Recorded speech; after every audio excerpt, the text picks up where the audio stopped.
같은 학년 남학생들이 자신을 괴롭히는 모임을 만들어 우리를 다 이렇게 에워싸더라고. 도저히 안 되겠다. 내가 감당이 안 되고. 가해 학생이 촉법 소년인 탓에 구속 상태도 아니었습니다. 돌 던진 초등학생은 경찰 조사에서 별다른 생각 없이 장난으로 돌을 던졌다. 이렇게 진술한 걸로 전해졌습니다. 경찰에 붙잡혔지만 형사 미성년자 즉 촉법 소년이라 처벌 없이 풀려났습니다. 법의 테두리를 더 강화하든지 교화 프로그램을 새롭게 신설하든지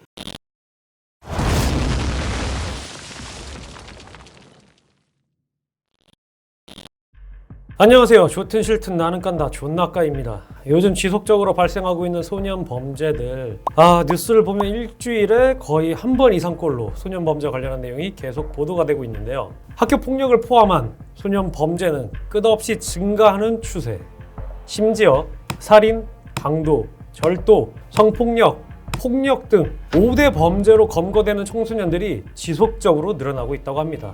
아니 흔히 어른들이라고 말하는 사람들, 예를 들면 정치권? 어쨌든 그런 사람들이 청소년은 대한민국의 미래다!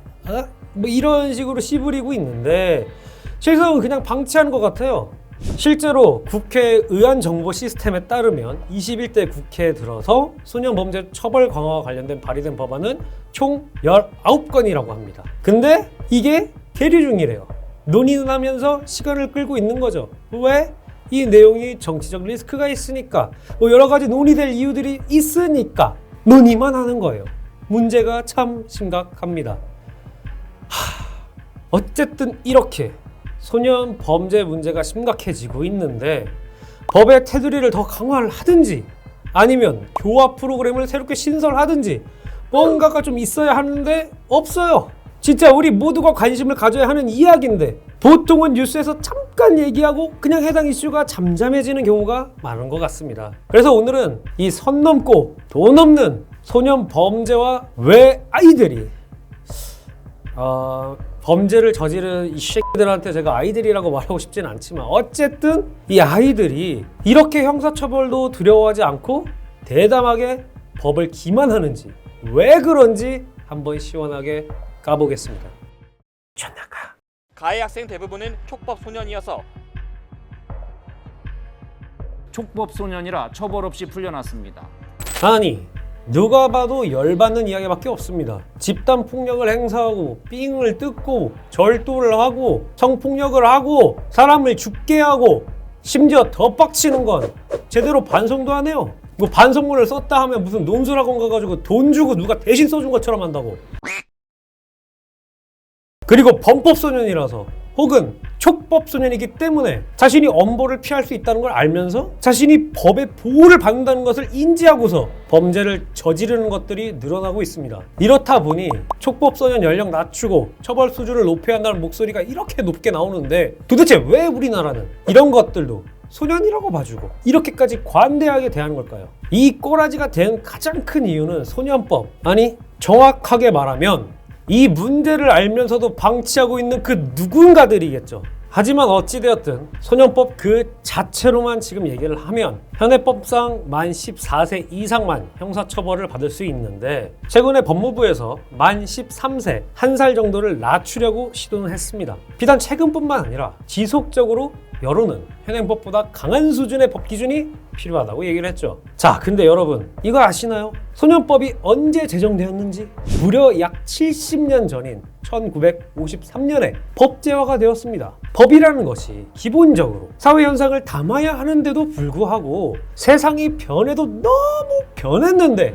법만 그대로 있으니까 이걸 범죄를 저지르는 쓰레기 같은 새끼들이 악용을 하는 겁니다. 지금은 마치 촉법 챌린지를 하는 것처럼 이 범죄자들이 법을 우롱하고 우리의 공동체를 파괴하는 거죠. 지금 단순히 2016년부터 20년도 자료만 보더라도 강력소년 범죄들의 사례는 급증했고 게다가 이 보호처분을 받은 촉법소년 중 만 13세 그러니까 법 처벌을 안 받을 수 있는 딱 그 한 살 차이 그 비율이 약 70%에 육박한다고 합니다. 이 70%에 해당하는 절대적인 수치가 나왔음에도 불구하고 애들이기 때문에 아이들의 인권과 미래를 생각하기 때문에 이런 이유로 방치하는 겁니다. 사실상 범죄자들이 그냥 풀려나는 것과 다름이 없는데 이런 생각을 사람들이 하게끔 만드는데 이런 이유가 있는 거죠. 뭐 처음에야 소년법 취지가 선한 의도로 만들어졌겠죠. 소년법 목적을 보면 이렇게 나옵니다.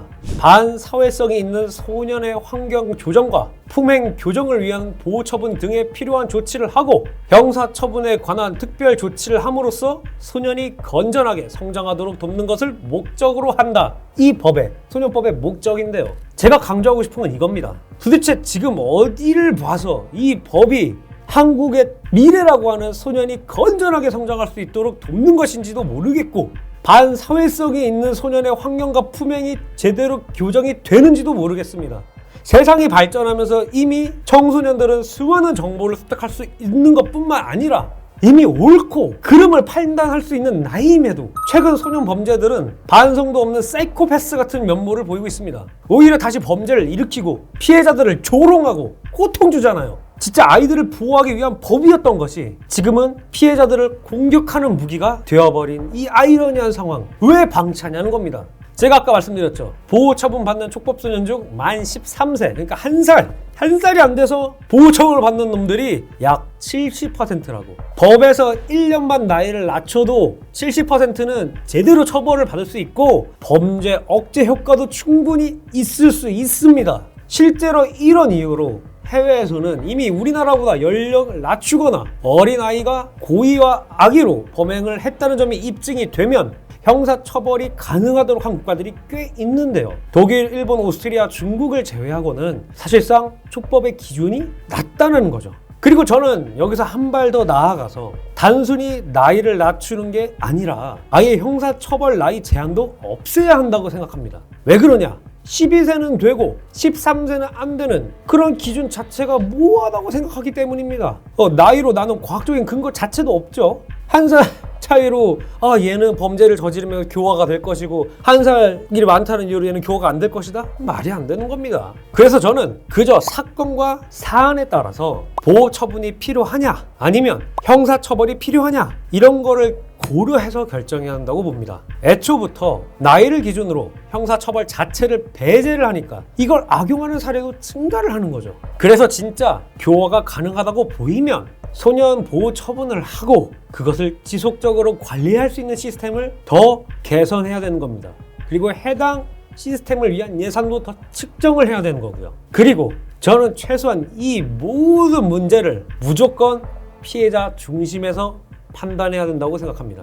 가해자에게 제대로 된 처벌이 이루어지지 않는다면 피해자가 납득할 수 있는 최소한의 처벌 기준을 마련하지 못한다면 어떻게 용서와 화해를 이야기할 수 있을까요?